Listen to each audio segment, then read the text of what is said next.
여러분, 지난주 말씀에서 바울은 에베소 교회를 향해 편지를 기록하며 3절 첫 시작을 혹시 기억나십니까? 무엇으로 시작하고 있습니까? 찬송하리로다. 맞습니다. 찬송하리로다. 여러분, 바울은 찬송하리로다 3절 시작으로 본론을 계속 끌어가고 있습니다. 무엇을 찬송하고 있습니까?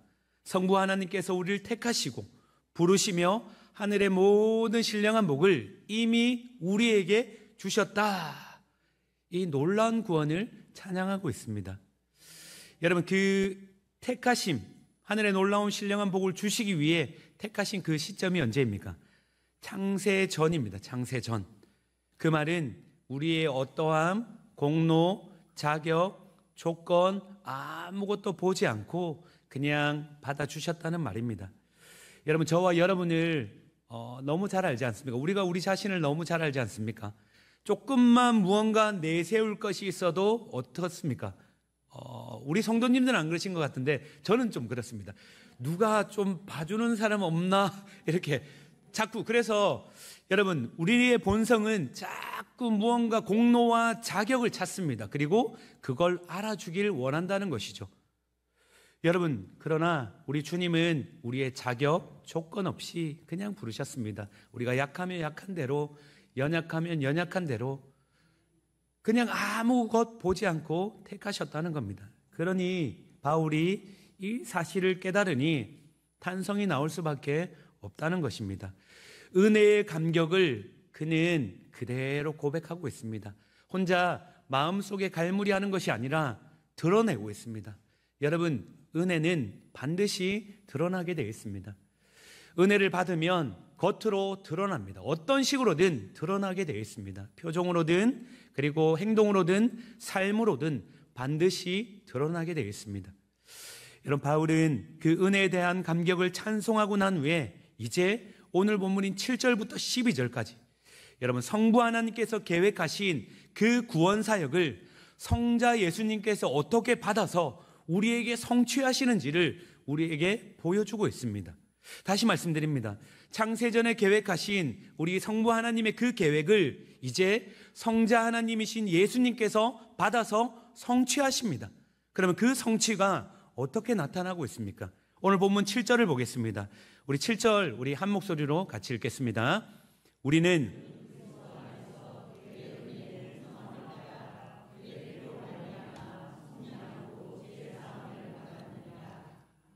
예수 안에 성취되었는데 그 성취의 방법이 무엇입니까? 첫 번째는 은혜의 풍성함을 따라 이렇게 이야기하고 있습니다. 은혜를 따라 전해졌다는 것이죠. 여러분, 은혜는 그 단어 자체로 이미 꽉 채워져 있습니다. 하나님 편에서 주신 이 은혜는 무언가 덧붙이거나 뺄거나 더할 것이 하나도 없습니다. 그런데 지금 바울은 은혜의 풍성함을 따라 우리에게 전해졌다 말합니다. 여러분, 이 표현은 은혜에 대한 최상급의 표현입니다. 우리에게 주시는 은혜가 어떻게 나타나고 있는지를 보여주고 있습니다. 여러분, 음식을 만든 후에 간을 보듯이 소금을 조금 넣는 그런 은혜가 아닙니다. 졸졸졸 흐르는 시냇물가의 은혜가 아닙니다. 여러분, 이 풍성한 은혜 옆에 온 우주를 저울추로 달아 이렇게 무게를 비교해 본다면 온 우주가 기울 수밖에 없습니다. 은혜가 더 무겁다는 말입니다. 여러분, 이처럼 풍성한 은혜를, 넘치도록 풍성한 은혜를 우리에게 부어주셨습니다. 부어주셨는데 하늘의 신령한 모든 복을 받았음에도 불구하고 여러분, 우리의 눈은, 이 죄된 본성은 자꾸 땅의 복을, 땅의 것을 집중하며 바라보니 이 하늘의 신령한 복, 이 은혜의 풍성함을 때로는 놓칠 때가 많다는 것입니다. 여러분, 그러면 이 풍성한 은혜는 무엇입니까? 이 은혜는 무엇입니까? 바울은 은혜의 풍성함을 따라 그의 피로 말미암아 속량 곧 죄사함을 받았느니라. 여러분, 바울은 논리적으로 은혜의 풍성함을 따라 어디로 끌고 가고 있습니까? 그의 피로 말미암아. 우리에게 주목시키는 단어가 있습니다. 속량입니다. 속량. 여러분, 혹시 한 주간 살아내시면서 지인들을 만나거나 직장에서 속량이란 단어를 5번 이상 내가 이야기했다. 발가락만 살짝 들어주십시오. 혹시 계십니까? 네, 되었습니다. 한 번. 아무도 안 계시죠, 여러분? 속량이란 단어는 이 시대에 우리에게 익숙한 단어가 아닙니다. 속량을 따르는 그 안에 어떤 제도가 있습니다. 그런데 속량을 따르는 그 안에 어떤 제도가 지금 우리가 사는 이 시대에는 없습니다. 그런데 여러분, 바울이 지금 그의 피로 말미암아 속량 받았다, 이 말은 에베소 성도들에게, 그 시대를 사는 이들에게는 딱 속량하면 어떤 그림 언어가 그려집니다. 아, 거기 이거 딱 그려진다는 것이죠. 그러면 속량은 무엇입니까? 여러분, 속량과 밀접한 그 환경은 어디로 가면 되냐면 시장으로 가시면 됩니다. 이 에베소 당시에 로마 전역의 시장으로 가면 매일매일 장터가 열립니다. 그 장터에는 목조로 만든 나무 위에 사람들이 올라가 있습니다. 사람들이 올라가 있고 그들의 목에는 항상 어떤 팻말을 목에 걸고 글씨가 기록되어 있습니다. 어떤 글씨입니까? 이 사람들이 누구입니까? 노예입니다. 노예들이 월요일, 화요일, 수요일, 목요일 매일마다 이 노예시장 장터에 나옵니다. 실제 고대 로마 사회의 책에 보면 정확히 기록되어 있습니다. 어떤 날은 음식을 잘하는 노예가 이제 나타납니다. 어떤 날은 농사 짓기 위해 힘이 센 노예가 나타납니다. 어떤 날 수요일은 또 노래를 잘 부르는 그런 노예들이 있다는 것이죠. 그러면 이제 귀족들이, 주인들이 노예를 사러 나타납니다. 그러면 팻말에 보고 가격을 보고, 그리고 돈을 꺼내서 저기 저 노예를 내가 사겠습니다. 그리고 값을 지불하고 사는 것, 여러분, 이게 속량입니다. 속량. 이때 사용되는 단어가 속량입니다. 그러니 속량은 어느 때 쓰는 것입니까?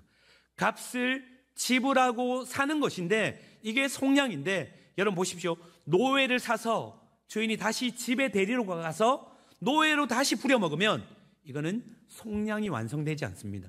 속량은 노예로 산 후에 그 노예 문서를 찢는 것입니다. 그리고 이제는 가라, 자유를 주는 것입니다. 이게 속량의 참된 의미입니다.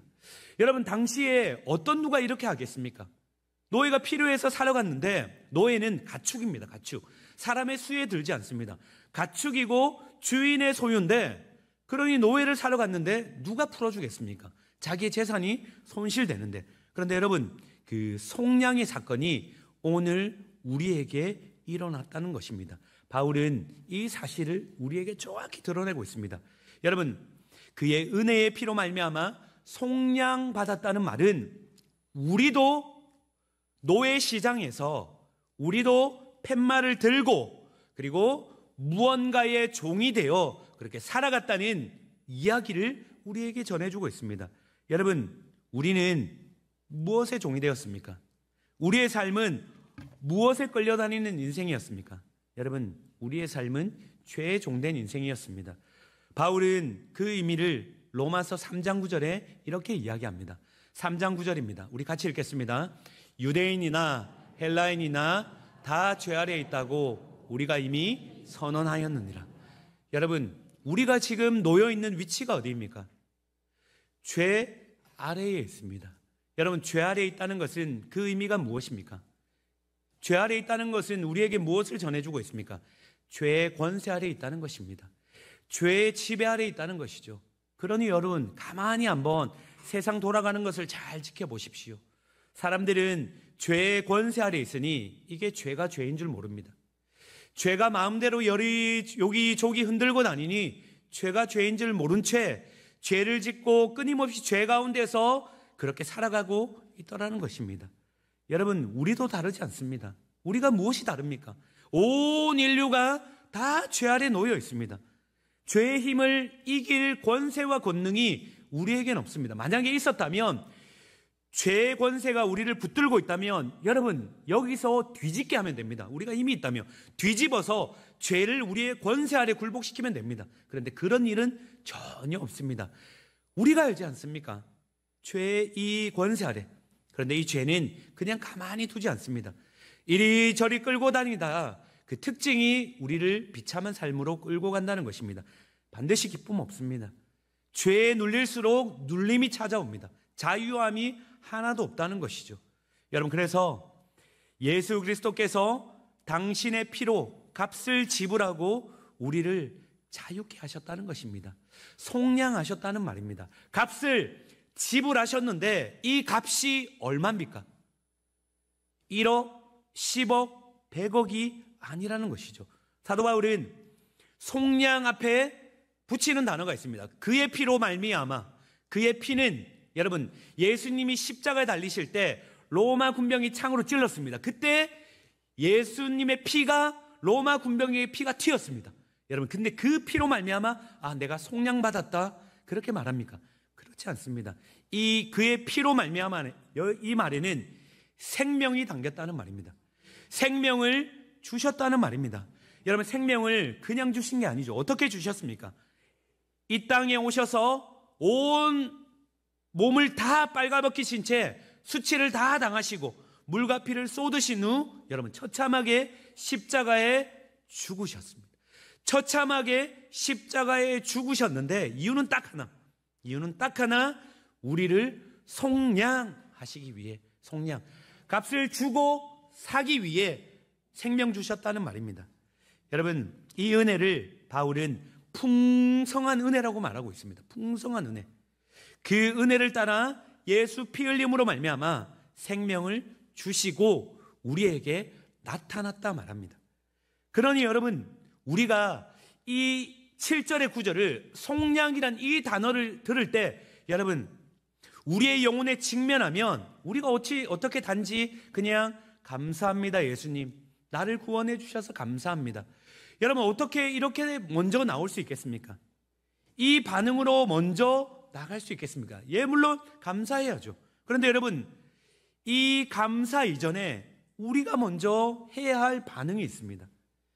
여러분, 저와 여러분은 어떤 존재인지 잘 아시죠? 저와 여러분은 내가 내 자신을 너무 잘 압니다. 그런데 여러분, 우리가 뭐라고 창세전에 이미 계획하시고 그 마음에 품으시고 그리고 예수 피로 속량해 주십니까? 우리가 뭐라고? 여러분, 혹시 이런 이야기 들어보셨습니까? 한 마리 개가 주인을 구하기 위해 자신의 생명을 바쳐서 이 주인을 살리고 이 개는 죽었습니다. 여러분, 혹시 이 이야기 들어보셨습니까? 저는 들어봤습니다. 오수의 개라고 실제로 기념비가 있습니다. 오수의 개. 기념비가 있는데, 그리고 뉴스에도 나오고 충견이라고 사람들이 막 높입니다. 박수를 칩니다. 너무 감동적이다. 그런데 여러분, 혹시 반대 상황 한번 들어보셨습니까? 반대 상황. 주인이 자신의 개를 위해 이 개가 아프니 내가 살려야 되겠다. 그래서 자신의 생명을 바쳐 이 개를 살려내고 이 주인은 죽었습니다. 여러분, 혹시 이 이야기 들어보셨습니까? 아마 이 이야기를 만약에 듣는다면 혀를 끌끌 차실 겁니다. 야, 그 주인 약간 이상한 거 아니야? 여러분, 아무리 개를 사랑해도 어떻게 생명을 줍니까?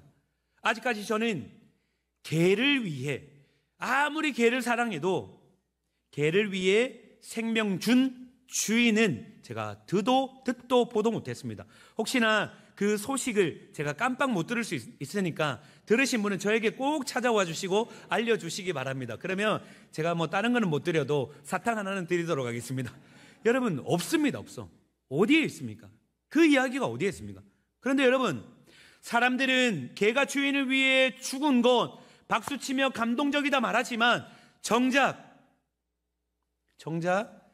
하나님이신 그분이 육신을 입고 이 땅 가운데 오셔서 말도 안 되는 죄인들, 아무것도 한 것 없는 그 인생을 위해 십자가에서 처참히 죽으셨다는 이 사실 하나에는 박수치지 않습니다. 아무런 감동 없습니다. 여러분, 이것보다 놀랍고 황당한 일이 어디 있습니까? 이것보다 기가 막힌 일이 어디 있습니까? 기가 막히다 못해 전부 말할 수가 없습니다. 여러분, 인간의 어떤 언어로 이것을 담아낼 수 있습니까? 성경책에 기록했지만 신적 언어를 우리에게 전하시기 위해 우리의 언어로 바꿔서 전하고 계십니다. 그런데 신적 언어는, 그 사랑은 우리가 전부 깨달을 수 없습니다. 여러분, 그러니 우리의 자연스러운 반응은 뭘까요? 우리 자신을 볼 때 아무 조건 없이 죽으셨다면 여러분 이 반응 나와야 되지 않겠습니까? 황당하고 놀라우니 아니 어떻게 이럴 수 있습니까? 하나님이신 당신이 어떻게 이럴 수 있습니까? 놀랍습니다. 어떻게 해요? 이유가 무엇인데? 여러분 도저히 이해될 수 없는 사건이 오늘 우리에게 벌어졌다는 것이죠. 세상에 어떤 일을 보시고 놀라시겠습니까? 세상에 어떤 일을 보며 놀라시며 박수치며 감당하시겠습니까? 여러분 이것보다 놀라운 일, 이것보다 우리의 마음을 흔드는 일, 영혼을 바꾸는 일은 없습니다. 그래서 바울은 우리에게 이렇게 말합니다. 이 예수의 속량 이 사건은 그냥 사건이 아니다. 얘들아, 이 사건은 그냥 사건이 아니라 이 사건은 우리에게 주신 비밀이다. 우리에게 주신 비밀임을 정확히 알려주고 있습니다. 8절과 9절 보십시오. 8절과 9절 보겠습니다. 이는 그가 지혜와 총명을 우리에게 넘치게 하사 그 뜻의 비밀을 우리에게 알리신 것이요. 여러분 그 지혜와 총명을 누구에게 주셨습니까? 우리에게 주셨습니다. 여러분 이 지혜와 총명을 우리에게 주셨는데 그 뜻의 비밀이 무엇이냐면 원어로 보면 미스테리온입니다. 미스테리온. 영어 미스테리가 여기서 파생된 단어입니다. 이 단어는 비밀, 신비입니다. 두 가지로 해석될 수 있습니다. 그런데 여러분 비밀과 신비는 차이가 있습니다. 비밀은 감추어진 것입니다. 감추어진 것. 드러낼 수 없습니다. 드러낼 수 없는데 신비는 드러나 있지만 이게 무엇인지를 모른다는 겁니다. 공개되어도 이게 무엇인지 모릅니다. 그러니 바울이 말하는 이 대목은 공개된 비밀, 열려진 신비입니다. 여러분 이 열려진 신비를 누구에게 주셨다고요? 어떤 특정한 누구, 어떤 지식이 충만한 사람, 어떤 특별한 누구에게 준 게 아닙니다. 우리에게 주셨습니다. 우리 모두에게 이 비밀을 주셨다는 말입니다. 여러분 이 비밀을 어떻게 알고 있습니까? 이 비밀은 하늘의 지혜와 총명으로 말미암아 이 비밀을 알게 됐다는 것입니다. 하늘의 지혜와 총명.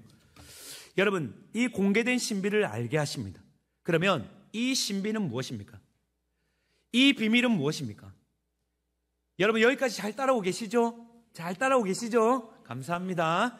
자, 이 비밀은 무엇입니까? 이 신비는 우리에게 감춰진 이 신비인데 봐도 무엇인지 모르는데 하늘의 지혜와 총명으로 땅에 어떤 것도 깨닫지 못하는데 하늘의 지혜와 총명으로 부어주심으로 말미암아 드러난 신비는 여러분 다른 게 아닙니다.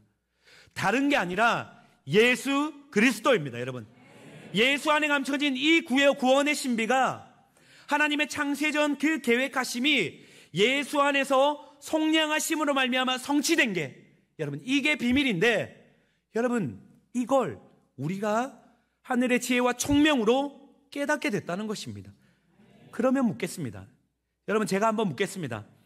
여러분은 하나님께서 창세전에 택하시고 그리고 하늘의 모든 신령한 복을 주신 것을 믿습니까? 우리를 구원하시기 위해 예수께서 동정녀 마리아에게 태어나시고 십자가에서 죽으시고 부활하신 것을 믿으십니까?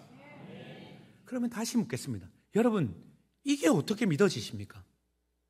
2000년 전 사건이니 우리는 이 시대는 눈에 보여지고 경험되는 걸 믿는 사회입니다. 그래서 과학이 굉장히 발달합니다. 여러분 이 시대는 그런 시대입니다. 그런데 우리가 이 중에 2000년 전으로 그때로 돌아가신 분 계십니까? 그 상황에 계신 분 계십니까? 여러분 어떻게 우리가 동정녀 몸으로 아기를 낳을 수 있습니까? 이게 어떻게 믿어집니까? 여러분 오래전에 연예인 교회에서 개그맨 구봉서 씨, 지금은 소천하신 걸로 알고 있습니다. 이 구봉서 씨가 신앙생활을 할 때입니다. 당시에 오늘의 교회 하영조 목사님이 이제 연예인들을 모아서 성경 공부를 가르쳤습니다. 이 부분을 놓고 가르쳤습니다. 예수님은 동정녀 마리아에게 태어나셨습니다. 자, 이렇게 열심히 가르치는데 한 젊은 연예인이 손을 번쩍 들더니 그 말을 끊고 에이 무슨 동정녀 마리아의 몸에서 처녀의 몸에서 어떻게 아기가 태어날 수 있습니까? 에이 그런 얘기 마시고 그런 얘기 마시고 좋은 가르침이나 가르쳐 주세요. 계속 이렇게. 그래서 목사님이 계속 다시 분위기를 잡고 이야기를 하기 시작하고 가르치고 또 알려주셨습니다. 근데도 계속 옆에서 말하고 끼어들고 하니까 보다 못해 구봉서 씨가 벌떡 일어나더니 그 연예인을 향해 한마디 이렇게 딱 외치니까 잠잠해졌다고 합니다. 그 한마디가 이 이야기입니다. 그대로 전하겠습니다. 오해 마시고 들어주십시오. 야 임마, 마리아의 신랑 요셉도 가만히 있는데 믿었는데 네가 뭐라고 안 믿어? 네가 뭐라고 안 믿어? 야, 그랬다는 겁니다. 여러분, 가만 듣고 보니까 그 신랑 마리아 요셉도 믿었지 않습니까? 근데 이 청년이 안 믿을 이유가 어디에 있겠습니까? 자, 그런데 여러분, 상황은 이해가 가는데 가만히 곰곰이 생각해 보니 이 질문했던 청년 연예인의 마음도 이해가 됩니다. 왜 그렇습니까? 여러분, 믿음이 어디 억지로 강요한다고 되어집니까? 믿어 한다고 되어집니까? 여러분, 집으로 가시면 항상 계시는 견고한 진인 그분이 계시지 않습니까? 그분에게 열심히 설명해도 속이의 경일 게 아닙니까? 아무리 외쳐도 당신은 말해 주십시오. 나는 그냥 모르겠습니다 하지 않습니까? 여러분, 이유가 여기 있습니다. 이유가 무슨 이유입니까? 지혜와 총명이 부어지고, 여러분, 이 땅에 우리가 갖는 지혜와 총명이 아닙니다. 하늘로부터 지혜와 총명이 부어지고, 그리고 이 신비를 깨달음으로 말미암아 영안이 열리니, 아, 맞구나, 이거구나. 내 아내가 이야기했던 것이, 내 자녀가 이야기했던 것이 진짜였구나. 그리고 그때부터 어떤 일이 벌어집니까? 천부여의지없어서 강단에 나와서 막 무릎 꿇고 눈물 콧물 다 흘리지 않습니까? 내 죄인입니다 고백하지 않습니까? 어떻게 이런 일이 벌어집니까? 여러분, 이 비밀이 열렸기 때문입니다. 저와 여러분은 이 비밀이 모두 열린 사람입니다. 그러니 여러분, 그래서 우리가 이 신비 때문에 예수 그리스도의 구원 계획을 듣고 믿고 삶으로 살아내며 우리가 아멘하며 이 자리에 있는 이유가 이것 때문이라는 것입니다. 여러분, 바울은 이 신비의 비밀을 우리에게 예수 그리스도다, 예수의 속량이다, 창세전에 우리를 택하셨다, 그리고 다음 주에 살펴볼 성령 하나님의 역사하십니다, 이걸 우리에게 알려주며 어디로 끌고 갑니까? 이제 계속적으로 우리 안에 감춰진, 예수 그리스도 안에 감춰진 우리에게 주신 놀라운 계획을 우리에게 다시 알려주고 있습니다. 여러분, 9절과 10절입니다. 9절과 10절 우리 같이 읽도록 하겠습니다. 9절과 10절. 그리스도 안에서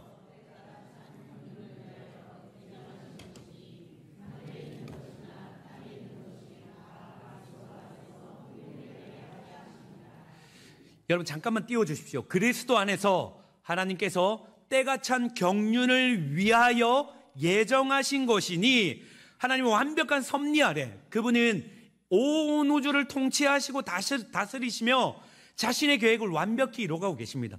비록 우리 눈으로 보기에는 여러 가지 어려움이 있지만 지금도 여전히 성취하고 계시는데 어디까지 끌고 가고 있습니까? 하늘에 있는 것이나 땅에 있는 것이 다 그리스도 안에서 무엇이요? 통일되게 하려 하심이라. 통일되게 하려 하심이라. 여러분, 이쯤 되면 우화가 나와줘야 됩니다. 왜 그러냐면, 여러분, 만약 뉴스에 내일 대한민국과 북한이 통일했습니다, 이 소식을 듣는다면 어떻겠습니까? 막 춤추고 우화하지 않겠습니까? 그런데 여러분, 단순히 대한민국과 북한이 통일된 정도가 아닙니다. 하늘에 있는 것과 땅에 있는 것이 예수 안에서 통일되었다 말합니다. 모든 분열되었던 것들이, 나뉘었던 것들이, 끊어졌던 것들이 예수 안에서 통일은 하나로 모인다는 뜻입니다. 예수를 중심으로 하나로 모인다는 뜻입니다. 여러분, 이 땅을 살펴보면 어떻습니까? 태초에 이 천지를 창조하실 때 여러분, 이 땅은 죄가 없었습니다. 아픔도 슬픔도 없었습니다. 그런데 첫사람 아담의 죄로 말미암아 이 땅은 깨어지기 시작했고, 가장 사랑해야 될 아내를 향해 아담이 불평하기 시작합니다. 여러분, 땅은 저주받아 가시와 엉겅퀴를 내며 일평생 수고해도 수고한 만큼의 열매를 얻지 못합니다. 여러분, 우리가 수고했는데 왜 그만큼의 열매를 얻지 못합니까? 경기가 불안해서 경기 때문에 일부분 맞습니다. 그런데 엄밀히 말하면 이 죄 때문에 그렇습니다. 수고해도 온전한 열매를 거둘 수 없습니다. 여러분, 이 죄로 말미암아 죄의 권세 아래 놓이니 모든 관계가 깨어지기 시작했습니다. 하나님과 인간의 관계가 깨어집니다. 인간과 인간의 관계가 깨어집니다. 인간과 피조물 세계, 자연의 관계가 깨어집니다. 여러분, 산사태, 홍수, 가뭄 이전에는 없었습니다. 죄로 말미암아 산사태, 홍수, 가뭄, 인간은 자연을 파괴하고 자연은 다시 죄로 인간에게 돌려줍니다. 여러분, 깨어짐이 생겼다는 것이죠. 또 한 가지 깨어짐은 나 자신과의 깨어짐입니다. 내 자신을 스스로 용납하지 못합니다. 내 자아의 깨어짐 때문에 누구보다 싫어하는 사람이 때로는 내가 될 수 있습니다. 여러분, 이 죄는, 권세는 모든 관계를 깨뜨립니다. 그런데 여러분, 그 깨뜨리는 과정 가운데 어떤 일이 벌어집니까? 다시 예수의 피로 말미암아 예수를 중심으로 하늘과 땅의 모든 것이 통일된다 말합니다. 깨어짐이 없습니다. 조금만 뭐해도 깨어지는 그 인생 위에 그런 게 없어진다는 것입니다. 예수의 주권과 통치 아래 모여 모든 것이 연합됩니다. 여러분, 이 사실을 700년 전 이사야가 예언 가운데 정확히 바라봤습니다. 이 사실을, 이 상황을 이렇게 묘사하고 있습니다. 이사야 11장 6절에서 8절입니다. 이사야가 보고 있는 걸 보십시오. 에베소서 1장의 이 사건이 이렇게 나타납니다. 그때에, 하늘과 땅이 통일되는 그때에 이리가 어린 양과 함께 살며 표범이 어린 염소와 함께 누우며 송아지와 어린 사자와 살찐 짐승이 함께 있어 어린아이에게 끌리며 암소와 곰이 함께 먹으며 그것들의 새끼가 함께 엎드리며 아이가 독사의 구멍에 장난치며 젖된 어린아이가 독사의 굴에 손을 넣을 것이라. 여러분, 이 일이 어떻게 벌어집니까? 예수 그리스도를 머리로 한 그 모임을 통해 이루어진다는 사실입니다. 그러니 여러분 기억하십시오. 이 사실은 종말의 때만 이루어지는 일이 아닙니다. 예수께서 성령하심으로 말미암아 이 땅에 오셨고 다시 재림주로 오시는 그 날까지 완벽히 영화롭게 이루어지겠지만 여러분, 이 시대를 살아가는 오늘날에도 여러분 이런 일이 벌어집니다. 죄 권세 아래 놓여있는 사람들은 저마다 오직 나만 외치며 우리 집만, 나만 잘 되면 돼.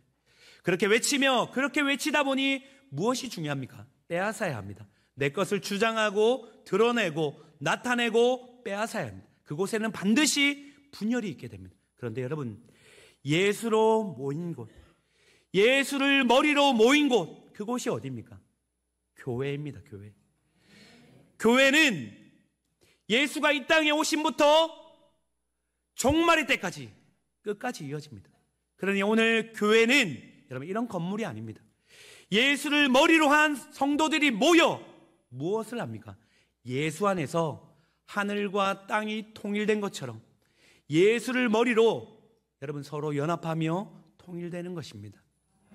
여러분, 이 방법은 딱 한 가지밖에 없습니다. 예수의 속량하심으로 말미암아 그분의 십자가로 말미암아 그 십자가 앞에 무릎 꿇은 인생들이 여러분 주님을 발자취를 쫓아가며 예수 안에서 연합할 때 이루어지는 하나됨입니다. 여러분, 이 불가능한 일이 여러분 교회를 통해 우리 주님이 이루어 가십니다. 여러분, 그리고 우리는 완벽한 불완전한 교회에서의 모습이 아니라 주님이 다시 오는 그날 완벽한 영광의 그 성취를 보게 될 것입니다. 바울은 이 신비를 지금 우리에게 보여주고 있습니다. 여러분, 그냥 세상만 바라보며 그렇게 살아가는 게 아닙니다. 영광을 바라보며 믿음으로 바라보니 여러분 살찐 암소와 사자가 뛰어놀고 있습니다. 어떻게 이런 일이 벌어집니까? 독사를 아기가 가지고 놉니다. 여러분, 이게 정상입니까? 비정상입니까? 이 땅에서 비정상 아닙니까? 정상은 독사가 아이를 물어야 정상입니다. 그런데 여러분 기억하십시오. 독사가 아이를 무는 것이 오히려 비정상입니다. 하나님이 완벽하게 계획하신 이 땅 세계는 원래 이런 모습이 아니었습니다. 그런데 죄로 말미암아 순리가 영리로 바뀌었습니다. 순리를 뒤집은 것입니다. 그러니 서로가 서로를 대적하고 독사가 아기를 물고, 그런데 예수로 말미암아 이 영리가 다시 순리로 완벽하게 우리에게 부어진다는 것을 보여주고 있는 것이죠. 여러분, 그 일이 지금도 여전히 일어나고 있습니다. 여전히 계속되고 있습니다. 11절을 보십시오. 11절에 우리에게 다시 한번 소망을 주고 있습니다. 11절입니다. 모든 일을 그의 뜻의 결정대로 일하시는 이의 계획을 따라.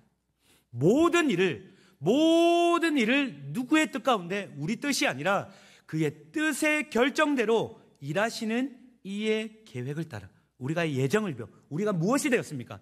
기업이 되었다는 말입니다. 여러분, 우리는 기업입니다. 기업. 하나님의 기업이 되었습니다. 여러분, 이 기업이 되었다는 말은 소유가 되었다는 말입니다. 너는 내 거야. 너는 내 거야. 여러분, 이 말은 끝까지 책임지겠다는 그 책임이 반드시 뒤따릅니다. 그러니 속량받은 우리는 우리 주님이 끝까지 책임지시겠다는 겁니다. 하나님 아버지께서 너 인생 내가 책임질 거야, 이렇게 약속하고 있다는 것이죠. 그리고 왜 이렇게 붙드십니까? 왜 이렇게 책임지십니까? 바울은 다시 한번 우리를 붙드는 이 신비의 비밀을 알려주는, 여러분, 봐도 모르는, 들어도 모르는 수없이 많은 사람들이 있는데 우리는 봐도 알고 들어도 알고 믿어지는 이유는, 목적과 이유를 바울은 다시 한번 12절에 이렇게 말하고 있습니다. 12절 제가 읽겠습니다. 이는 우리가 그리스도 안에서 전부터 바라던 그의 영광의 찬송이 되게 하려 하심이라. 여러분, 영광의 찬송이 되게 하려 하심이라 이렇게 말하지만 영광의 찬송이 되었다 말합니다. 이미 되었다는 것입니다. 우리가 누구입니까? 우리가 영광의 찬송입니다. 여러분, 바울은 오늘 본문의 마지막을 영광의 찬송으로 끝맺고 있습니다. 여러분, 성경은 우리가 영광의 찬송 돼야 돼, 억지로 찬송해, 네 삶 드려, 절대 그렇게 말하지 않습니다. 우리는 그렇게 살 수 없습니다. 우리는 이미 영광의 찬송이 되었습니다. 그 믿음으로 우리는 사는 것입니다. 그 믿음으로 사는 것입니다. 여러분, 이 말에는 우리를 찬양하는 영광의 찬송, 그 인생 살아가게 만들겠다는 주님의 약속이 담겨 있습니다. 여러분, 중년 남성 특징이 있다고 합니다. 중년 남성의 특징은 상황에 맞춰서 곡조를 자꾸 붙인다고 합니다. 곡조를. 그래서 현관문을 나설 때도, 신발을 신을 때도 곡조를 붙여서 내 신발이 어디 갔나 이렇게 곡조를 붙인다고 합니다. 여러분, 저 진짜 그런 것 같습니다. 자꾸만 저도 모르게 자꾸만 곡조를 붙입니다. 중년 남성이 되어가는, 이미 됐습니다. 네. 근데 여러분 보십시오.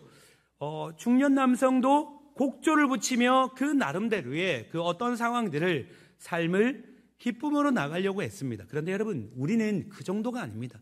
우리는 그냥 곡조가 아니라 우리 인생 자체가 영광의 찬송입니다. 이 말은 여러분들 통해 누군가가 찬송의 소리를 듣게 되어 있다는 것입니다. 여러분, 이 뒤집으면 여러분 인생 가운데 좌절하고 낙심하고 힘겨울 때 왜 없습니까? 여러분, 한 주간 살아오며 지난주 마지막 말씀 기억하십니까? 한숨 인생 아닙니다. 우리는 찬양, 찬송 인생입니다. 선포했지만 한 주를 살아내며 찬송보다 한숨 질 때 많지 않습니까? 지난 말씀 가운데 우리는 하늘의 신령한 복을 모두 받았습니다. 그렇게 고백했지만 현실에는 참 만만치 않습니다. 우리의 찬송을 꺾고, 우리의 마음을 꺾고, 계획대로 되지 않고, 여러분, 그렇게 계속적으로 우리는 좌절할 때가 많습니다. 그런데 오늘 이 말씀을 받아 우리 자신에게 적용한다면, 여러분, 우리 인생이 살아가는 그 여정 가운데 여러분, 때로는 슬픔의 애가가 울려 퍼질지라도, 낙심의 애가가 울려 퍼질지라도, 여러분, 그 낙심의 애가가 끝이 아닙니다. 오히려 그 낙심의 곡조 때문에 우리 주님은 그 곡조를 받아서 여러분 전곡의 완성을 영광의 찬송의 곡조로 바꾸신다는 것입니다. 여러분, 우리 인생은 살아 움직이는 곡조입니다. 기억하십시오. 내 삶 돌아보니 조금 잘못 선택한 거, 이 선택이 후회되는 것 같고, 왜 내가 이 선택했지? 왜 내가 이런 어려움이 왔지? 이렇게 했더라면, 저렇게 했더라면, 네, 물론 그랬으면 좋겠습니다. 옳은 선택했으면 좋겠습니다. 그런데 그분의 뜻의 결정으로 말미암아 여러분, 우리의 가는 길은 하늘과 땅이 완전히 하나 되는 그 길 가운데로 우리는 끌고 가십니다. 우리 평안교회를 이끌어 가십니다. 여러분, 그러니 여러분 기억하십시오. 찬송의 찬송으로, 영광의 찬송으로 바울은 잊지 마십시오.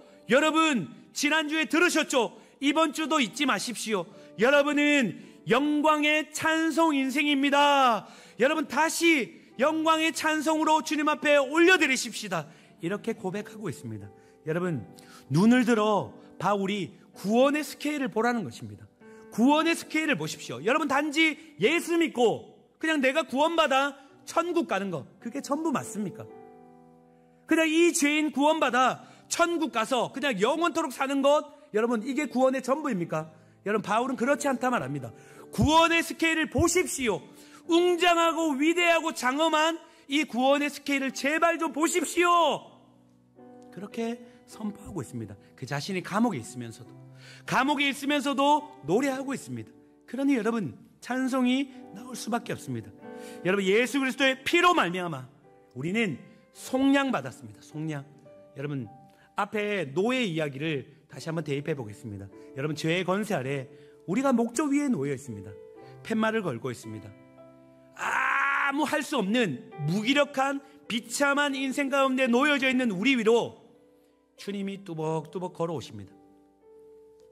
사람들이 손가락질하고 비웃고 노예로 삼기 위해 그 가운데 주님이 걸어오셔서 우리 목에 걸려있는 그 팻말을 주님이 자신의 목에 거십니다. 자신의 목에 거시고, 그리고 놓여져 있는 그 비참한 자리에서 꺼내셔서 예수의 자리로 옮기시고, 어디로요? 하늘 보좌 위로 올리십니다. 하늘 위로 올리십니다.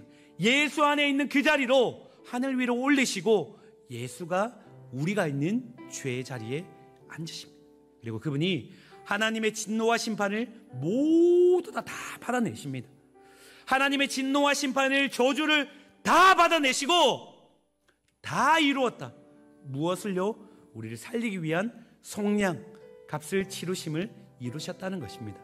그러니 여러분, 우리 한 주 더 우리 또 달려가십시다. 찬양하며 영광의 찬송으로 우리 주 예수 그리스도의 은혜와 하나님의 무한하신 사랑과 성령의 교통교제 충만하심이, 구원하심이 보좌에 앉으신 우리 어린 양께 있도다 고백하며 믿음 드리며 영광의 찬송되길 소원하는 이 자리에 있는 모든 이들의 머리 위에 이제로부터 영원토록 있을지어다.